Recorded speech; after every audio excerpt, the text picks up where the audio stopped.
And welcome back to Stanny Boy Reviews. I'm your host, Stanley. Thank you so much, you guys, for taking the time to check out my channel and to talk about your favorite horror films and mine. What the f do you know? I'm not dead.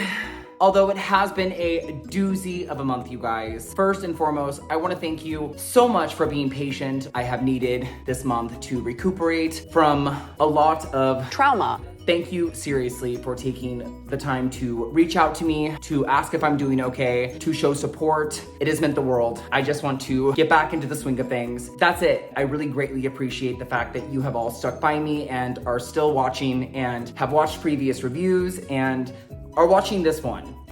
I'm back on track. We're gonna continue on. We're going to be posting reviews weekly. Here I go again on my own. And it's spooky season, you guys. Today we are here to talk about the Hellraiser reboot. Let's open up this puzzle box, baby. Welcome back to Stanny Boy Reviews.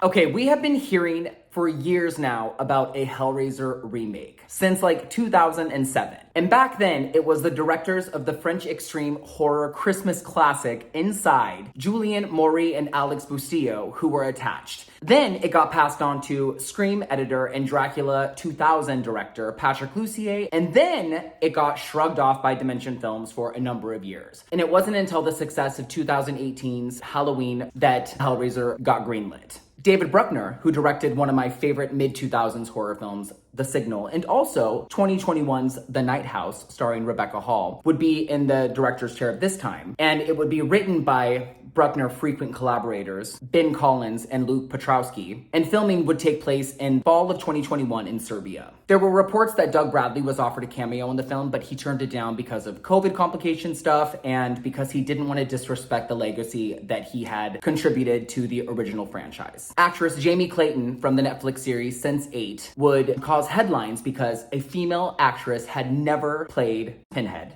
obviously. Well, let's just get on with it, shall we? But before we do, I need to reiterate the fact that this is not a remake of the original film, as people might expect it to be. It is a reboot. It's definitely a new twist on the series. Whatever. Anyway, Hellraiser is about a young recovering drug addict named Riley, and she is hooking up with a fellow 12-stepper named Trevor, who convinces her to break into a warehouse so they can steal some merchandise and make some money, and it is there that they find the infamous puzzle box that we all have come to know and love. Yes, it is that puzzle box.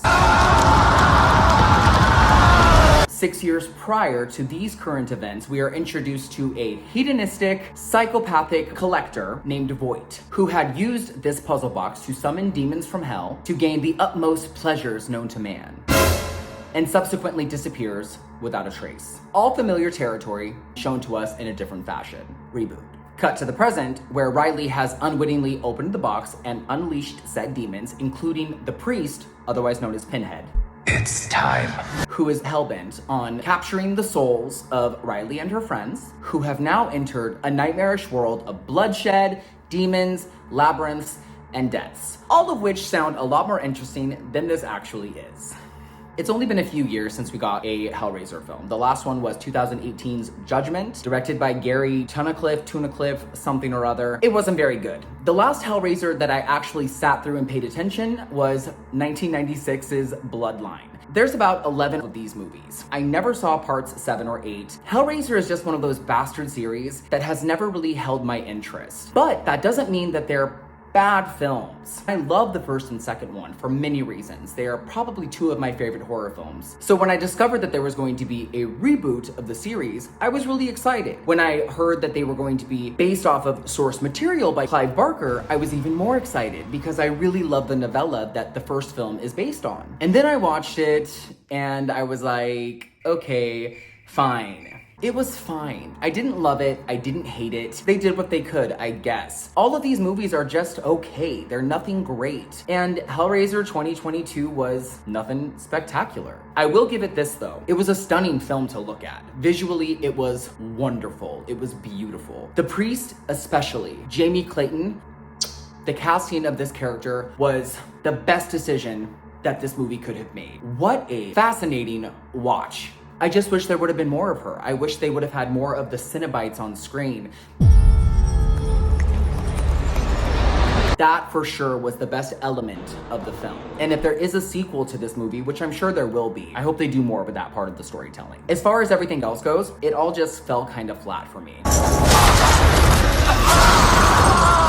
The characters, if they were all just torn to pieces, it probably would have made for a better movie, at least for me. Odessa Azion, however you pronounce her last name, did fine. She let her big eyes and her pouty lips do most of the acting. That wasn't necessarily a bad thing, but she was probably the only character that I actually really cared about, outside of Jamie Clayton. Jamie Clayton stole the show.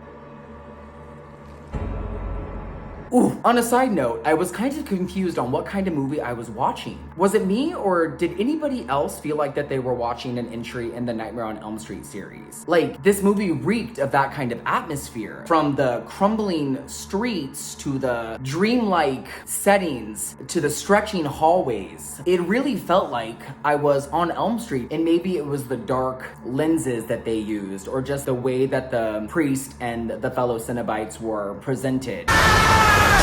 It definitely felt Elm Street-esque to me, and that took me out of it a little bit. Hellraiser meets Elm Street. It might be a little bit of an interesting mashup in the future, just saying. And while there was enough blood and gore to appease my gorehound stomach, this is a Hellraiser movie. There was barely any sex. There should always be a certain level of eroticism and sexuality in these movies, and there was practically zero. Sure, Trevor's cute ass in the shower was a little bit of something, but it wasn't enough. One thing I did like that they did differently in this particular movie was the way that the box itself worked. That was something I hadn't seen in any of the other movies. I like how it marked its victims by cutting them. And I liked that it had its own kind of personality this time around. That was cool. I appreciated that. And Ben Lovett's music riffed off of Christopher Young's music really nicely. And that kept me in the movie. So the score was something to behold. So yeah, it was pretty. It had great effects. It was a stunning visual feast for the eyes. And I appreciated seeing a new take on an otherwise dead-ass series. But I'm not sure this is what I wanted in a reboot. I was excited for this movie. Kind of like I was excited for Hocus Pocus 2, and I was a little disappointed. I will watch whatever they give us next, because that last frame kind of had me excited. I was just a little bored. I wanted some excitement, some bloody, sexy excitement. For the first 2 or 3 or 4 movies, that's what Hellraiser is, and that's not what this necessarily was. It was just okay. So on Stanny's Stab-O-Meter, I'm gonna give this 2.5 stabs. And again, that's for Jamie Clayton. What is it you pray for? The visual effects, the gore, and just the way the movie looked, because it looked good. But for now, Hellraiser and Hellraiser 2 hold the special place in my blood red heart. What did you think, guys? Did you watch Hellraiser? Do you plan to watch Hellraiser? If so, let me know what you think in the comments. And also, I am on social media still. I did take a break from that too. Follow me on Instagram, follow me on Twitter, and follow me on TikTok. And you guys, please don't forget to subscribe. Next week, we are going to be reviewing Halloween Ends, the concluding chapter to the new Halloween trilogy. I'm so glad to be back, you guys. Thank you so much for watching this review, and I will see you again soon. Also, thank you, Ashley and Steven, for this awesome t-shirt. Bye.